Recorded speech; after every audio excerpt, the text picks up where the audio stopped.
What's up guys? This is IETB, iOS News and Update. So ngayon nga guys ay inilabas ni Apple itong iOS 18 beta. So from iOS 17.5.1, kapag nag-switch tayo sa beta, so ang file size natin ay 6.85 gig dito sa iOS 18. At ito nga yung sa iOS 18 developer beta. So sa mga gusto nga po palang mag-try nitong public beta, kapag naka-register kayo sa developer beta, makakapag-download na kayo ngayon. Pero kung naka-public beta kayo, makakapag-download kayo ng iOS 18 next week pa or sa mga susunod na araw, makakatanggap na rin kayo ng update na iOS 18. Pero guys, inform ko lang kayo na itong iOS 18, since beta pa lang siya, napakabilis talaga malobat. As in, so ito ang gamit ko ay iPhone 12 Pro Max. Napakabilis niya malobat dito sa iPhone 12 Pro Max ko. So ito nga pala yung build number ng iOS 18 beta. So meron tayong 22A5282M. Para sa mga hindi po nakakaalam, yung official release ng iOS 18 ay magaganap po yan sa September pa. So mahaba-habang beta pa yung mga pagdadaanan natin ngayon bago ilabas yung iOS 18 official version. Anyway guys, dito sa iOS 18, sobrang daming changes na ginawa ni Apple dito. So pag-usapan muna natin guys yung UI ng iOS 18. So dito pa lang sa settings, makikita nyo na bago na yung UI natin dito. So dito, nandito na sa harapan yung battery. Tapos dito, konti na lang. Talagang pinasimple na lang nila yung UI ng iOS 18. Dati 'di ba kapag magi-scroll tayo sa settings, ang mangyayari para makapunta ka sa mga apps, sobrang tagal mo magi-scroll. So ngayon, simpleng-simple na lang siya, konti na lang yung pagpipilian at ito na yung apps niya. Kumbaga naka-folder na yung apps natin dito. So pag kinlik natin yung apps, ayan na yung mga apps natin.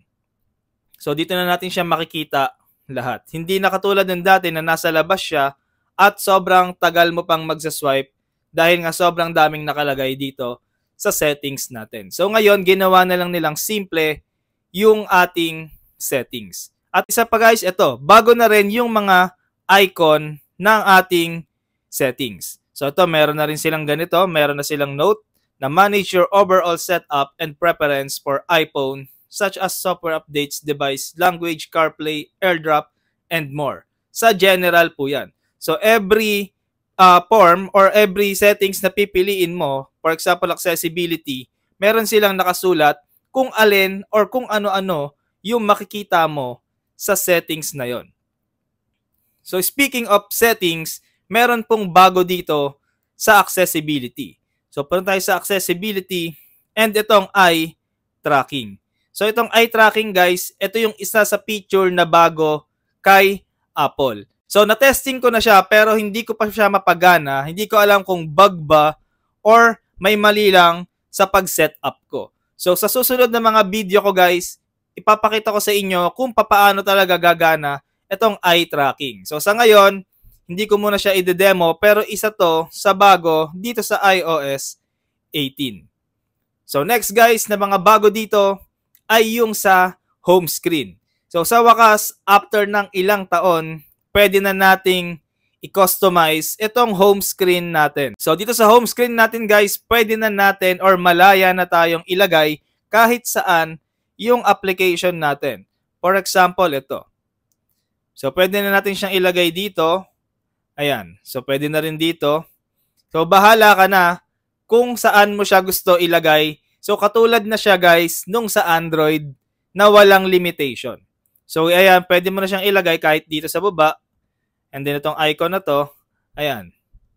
So hindi na siya automatic na mapupunta lahat doon sa itaas yung mga icon natin. So ganun na po ngayon itong sa iOS 18. Sobrang dami rin talagang nag-abang netong feature na to dahil nga talagang ang tagal ginawa ni Apple nitong feature na to. So, isa pa sa bago dito guys sa iOS 18 ay kapag kinlik natin itong edit, so itong customize, So dito makikita nyo na meron tayong pagpipilian na small, large, dark, light, or tinted. So kapag light, ito yung light. Yung mga icons niya, yung naka-light. Pero kapag dinark natin, so makikita nyo dyan, ay naka-dark na rin yung icons natin. For example, itong built-in app ni Apple. So itong call and message. Settings, weather, photos, camera. So ayan yung mga built-in app ni Apple. So sa ngayon, ayan pa lang yung mga sumasabay sa dark mode. Dahil syempre, bago lang ang iOS 18, kailangan itong mga Messenger, Telegram, GCash, ayan mga yan, kailangan nilang gumawa ng dark mode na version ng icon nila. So hindi pa yan agad lahat magkakaroon talaga ng dark mode dahil syempre need pa ng update sa mga application na to. Kaya kung makikita nyo itong Messenger at Telegram, wala pa silang dark mode. Pero guys, kapag nag-edit tayo ulit, customize, at nag-tinted naman tayo, ang mangyayari dyan ay lahat po yan magkakaroon or mag-iiba ang kulay nila. Kasi nakatint lang siya para siyang smart invert. Parang inverted lang yung kulay niya. So ayan guys, pwede nating ibahin yung color ng ating mga application. So depende na sa inyo yan kung anong gagamitin nyo. Kung magda-dark mode ba kayo, magla-light, or magti-tinted. So ito naman yung itsura kapag tinted. So makikita nyo na nag-iba na rin siya. So ganyan ang itsura ng tinted. Pero sa akin medyo hindi ko trip itong tinted kasi parang ang hirap niya tignan. Dahil hindi pa rin kasi siya updated eh. Kaya kung makikita nyo, di ba? Parang ang hirap tignan, ang labo eh. So ganun yung nakikita ko sa kanya, malabo siya. So medyo hindi ko trip itong tinted na to, kaya mas preferred ko yung dark mode. So ayan yung ginagamit ko ngayon dito sa iOS 18. So next na nagbago dito guys sa UI ay itong sa control center. So dito sa control center guys, ito na yung bagong control center natin. At dito sa control center guys, meron na po siyang multiple page. So yung multiple page na yun, ito yun. Pag nag-swipe up tayo, ayan siya.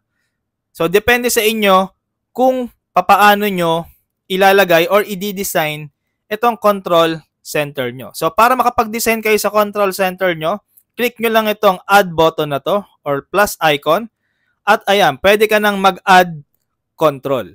So sa add control, sobrang dami na nating pwedeng ilagay dito sa control center natin. So nakikita nyo naman ito, scan QR code. So pwede nating lagay yung scan QR code. So ito na yung scan QR code natin. So dito guys sa control center, pwedeng bilog siya or pwedeng lalakihan mo. Pwedeng i-adjust mo yung icon niya. For example, ayan, yung scan QR code, ganyan siya kalaki. So depende sa'yo kung papaano mo i-design yung control center mo. Kasi ayan nga, nare-resize yung ating mga icon sa control center. So isa pang bago dito sa control center natin guys ay itong sa shutdown icon. So kapag gusto mong mag-off ng device mo, so simple lang, swipe down ka lang sa control center mo and i-click mo lang itong power off na yan. Hindi mo na kailangan pindutin yung power button and volume button para mapunta ka sa slide to power off. So kudos kay Apple kasi naisip nila tong ganitong shortcut. Napaka-easy talagang ma-access itong slide to power off.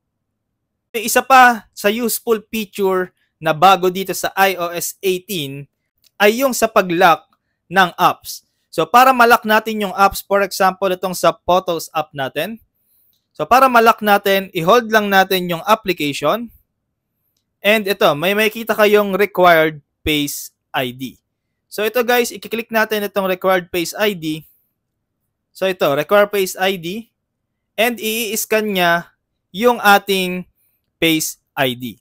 So click lang natin yung done. So dito ipapakita lang niya yung apps with photos access. So i-click lang natin yung done. So dito every time na may magkiklik ng photos natin, magre-require na siya ng Face ID. So isa to guys sa useful feature and great privacy dito sa iOS 18. So, paano naman tatanggalin yung Face ID natin? sa mga application. So, ganun lang din. Didiinan nyo lang yung application and ito, may nakalagay na don't require Face ID. So, kapag nag-don't require Face ID kayo, hihingiin niya pa ulit yung Face ID nyo.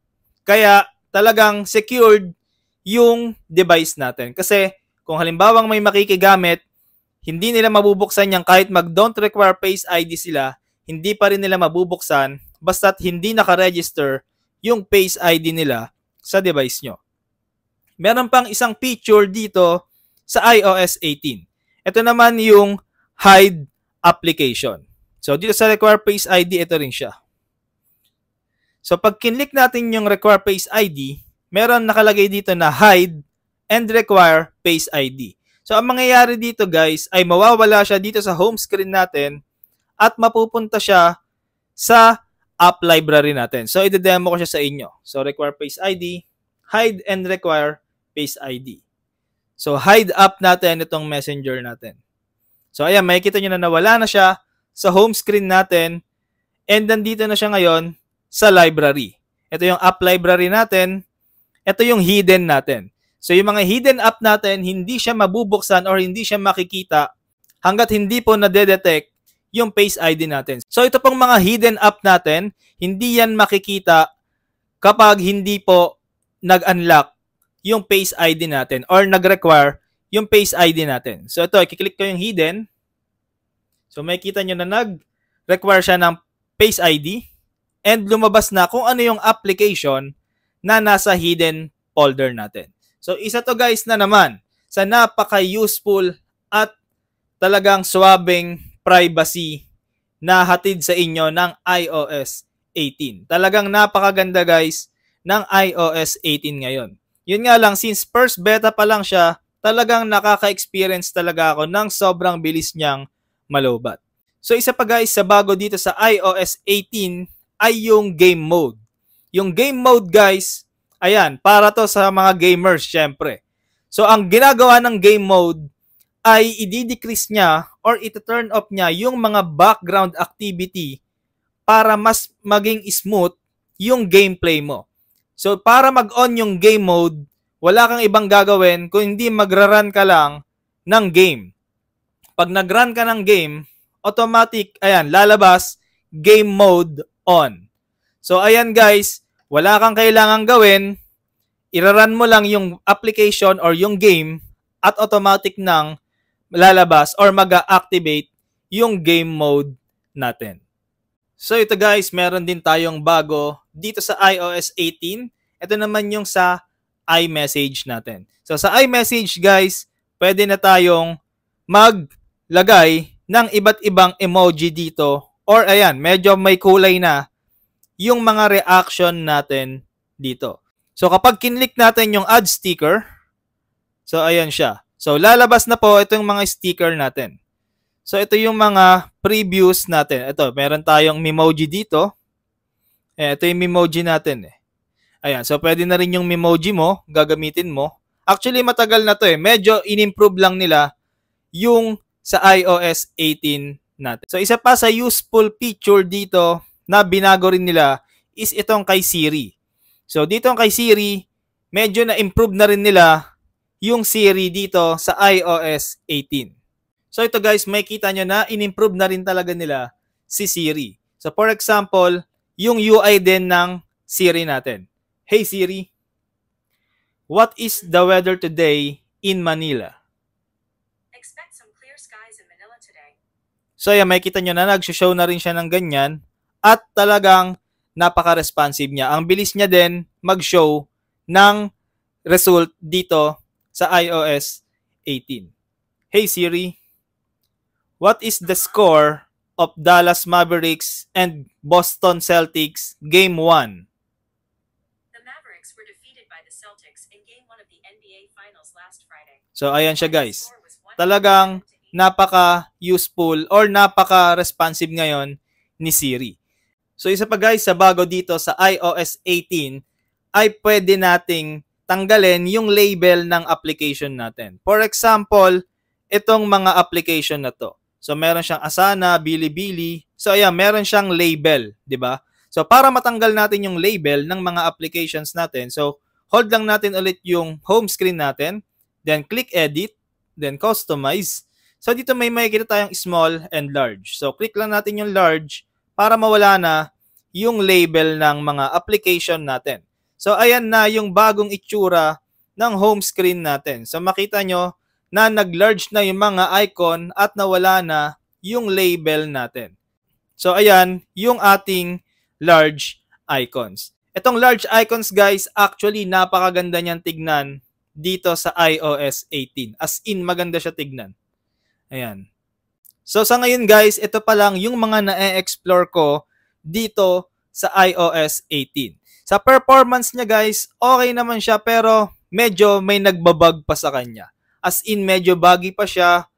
Tapos, yun nga, sinabi ko nga sa inyo, napakabilis niyang malobat. As in, madali siyang malobat. Pero syempre, unang beta pa lang ito kaya asahan natin na talagang buggy pa yan. Pero panigurado sa mga susunod na beta, magkakaroon ulit ng bagong features at mag-i-improve pa ng mag-i-improve yung performance and stability nitong iOS 18. So mahaba-haba pa rin naman kasi bago ilabas yung official release, kaya asahan natin na kapag nirelease na yung iOS 18 official public version, ay stable na yon. So ito nga pala yung score ng Geekbench natin. So sa CPU benchmark, ito yung score ng iOS 18. So yung June 11, ayan yung iOS 18. Yung May 23, ayan naman yung iOS 17.5.1. So makikita nyo na mataas talaga yung score ng ating multi-core sa iOS 18. So sa GPU benchmark naman compared sa 17.5.1, makikita nyo na mas mataas itong ating iOS 18 compared sa 17.5.1. So yun guys, hanggang dito na lang. Thanks for watching. So ito guys, kung kailangan nyo ng group, so ito, join na kayo sa iOS Pilipinas. Ayan guys, search nyo lang yan sa Facebook, iOS Pilipinas. Meron tayong 44.7k members. So napaka-active nito guys. At dito ko rin pinapost yung mga updates and reels ko sa Facebook ko. Pati na rin guys, yung sa mga videos ko dito sa YouTube.